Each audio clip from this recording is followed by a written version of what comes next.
Ағын шық төреме думандар. Жұрт қарасын бейнетіңе қайран қап, табиғаттың тұмса шағы там санып, халқында бір жадырасын жайраңдап. Кел наурызым, самалың мен еркелет, қырға шығар жамағатты жетелет. Бала біткен, жүр қоймас мейрам, наурыз келген, көктем келген екен деп.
Boynundan çıkan köktemге күннен түннің теңелуіне табиғаттың бүкіл жан жануардың жанаруына пайда болған.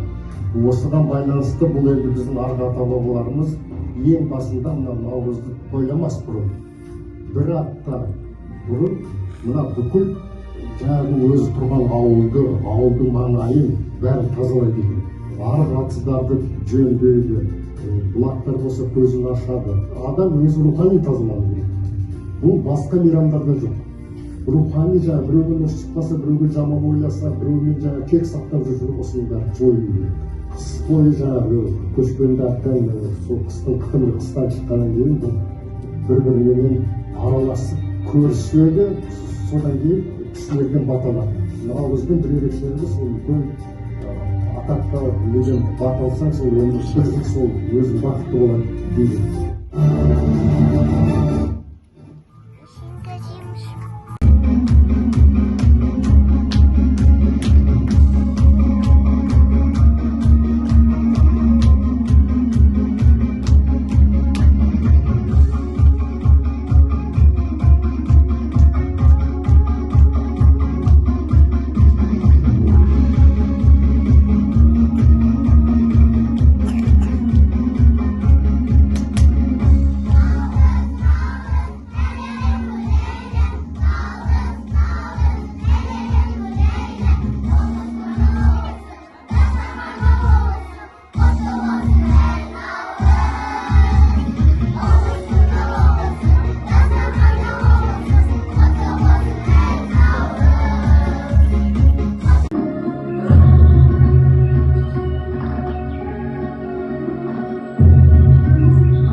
болады, иә?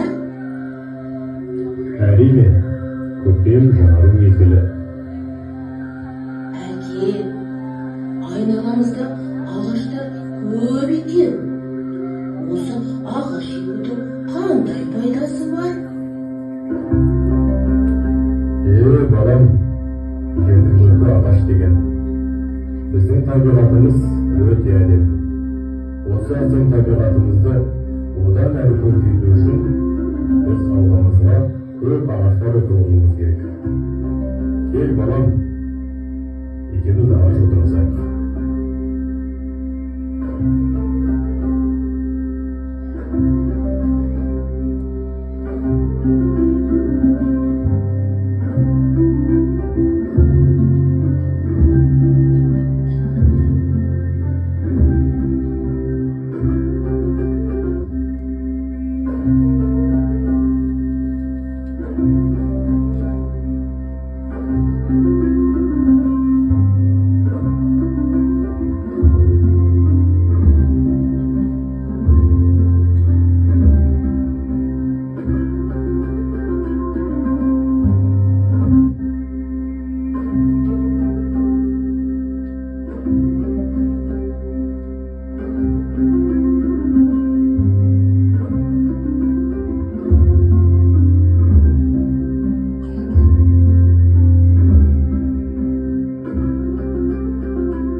Кәне отыра қалай балдар.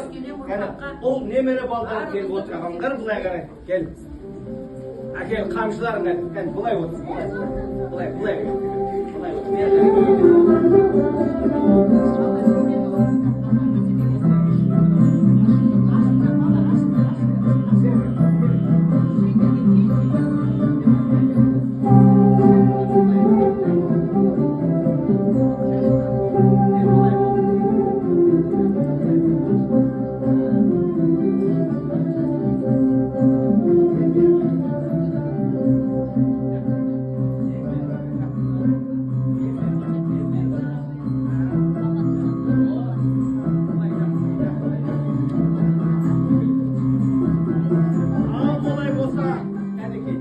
немерелеріме мынау қамшы кәнекей мына бір қамшыны алыңдар қолдарыңа. О, мінекей дайындап болған екен бе. Малдас құрып отырамыз.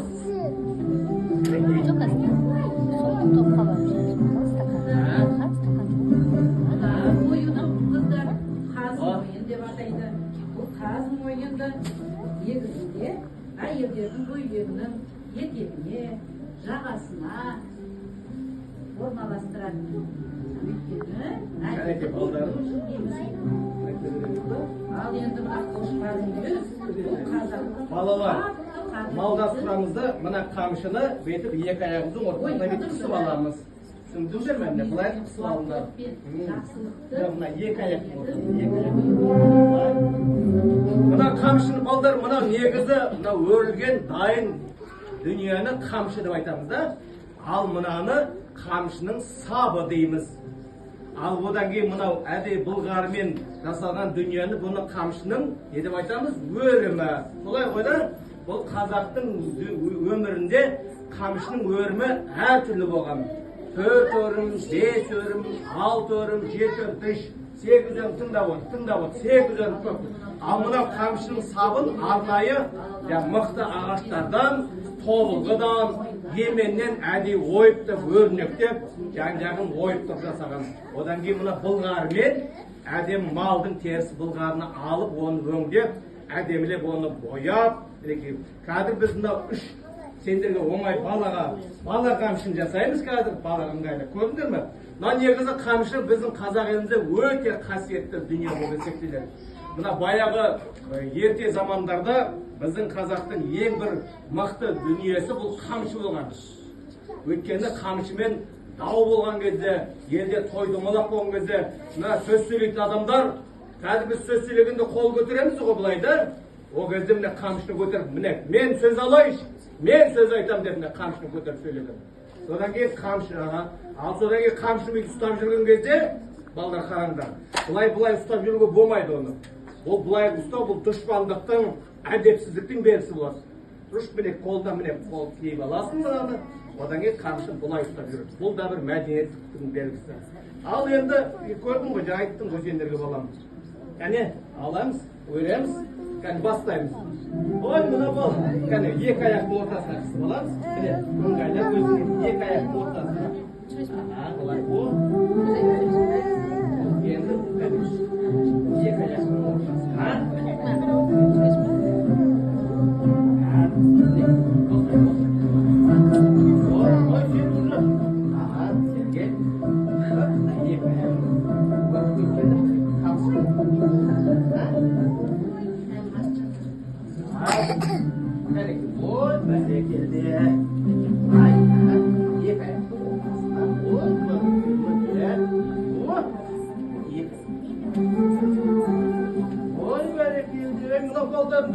Атасы келмесе де бәрі де біліп оқыты ғой. Кәне, мынау енді үшеу. Бұл енді ең оңай түрі балаларға. Кәне, қалай өрді білесің ғой? Міне былай тез өреміз кәнеке. Осылай өріп. Содан кейін баяғы қазағымыздың, біздің аталарымыз қамшыны жол көрсеткенде, жөн көрсеткенде, мынау жерде тағы бір жолаушы келе жатады балалар, сол кезде сұрайды ғой, анау жерге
layık, toyға шашайық.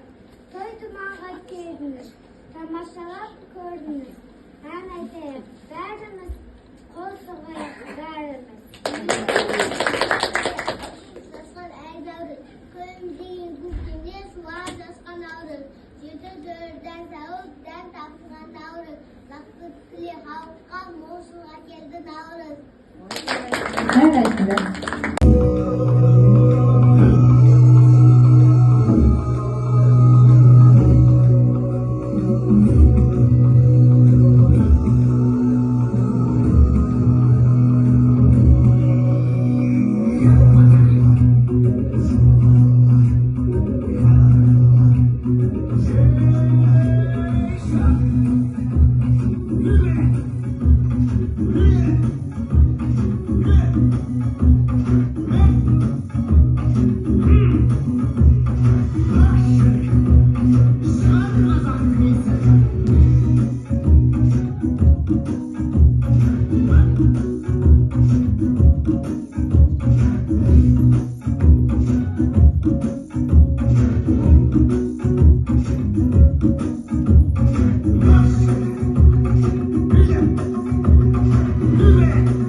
Ағайындар, амансыздар ма, құрметті қонақтар, амансыздар ма, балалар?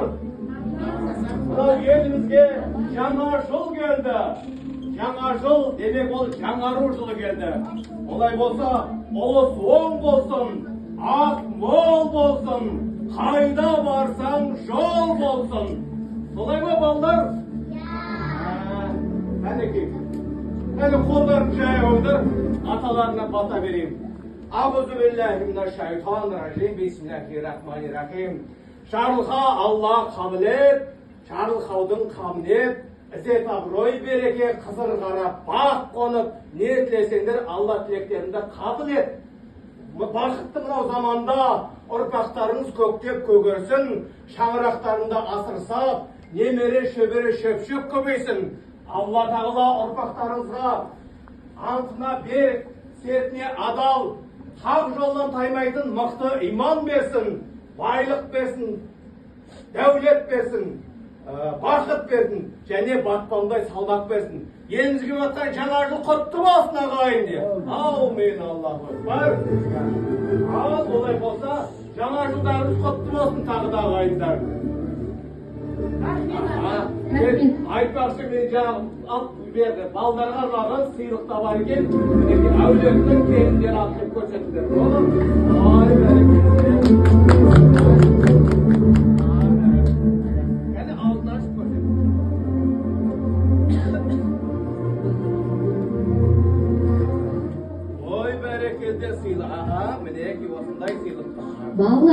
Қыдыр атамыз бізге дәмді құрттарымен келіпті.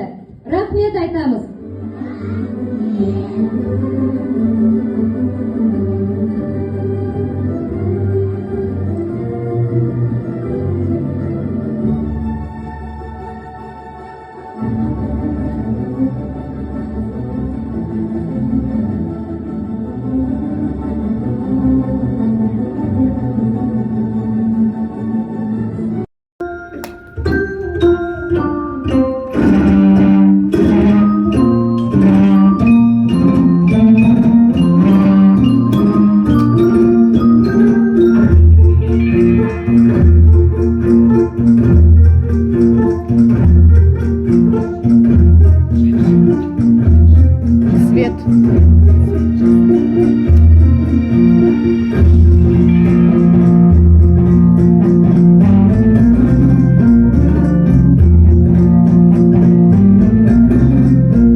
Балалар үшін де, ата-аналар үшін де, әсіресе педагогтар үшін жаңа бір тың идеялардың, өзгеше бір қарқынды жаңағы ұлыстың ұлы күнін біз бұрын жас ұрпақтың санасына қалай сіңіретін болсақ, бүгінгі таңда оның бір жаңа тың жолдары іздестіріліп жатыр.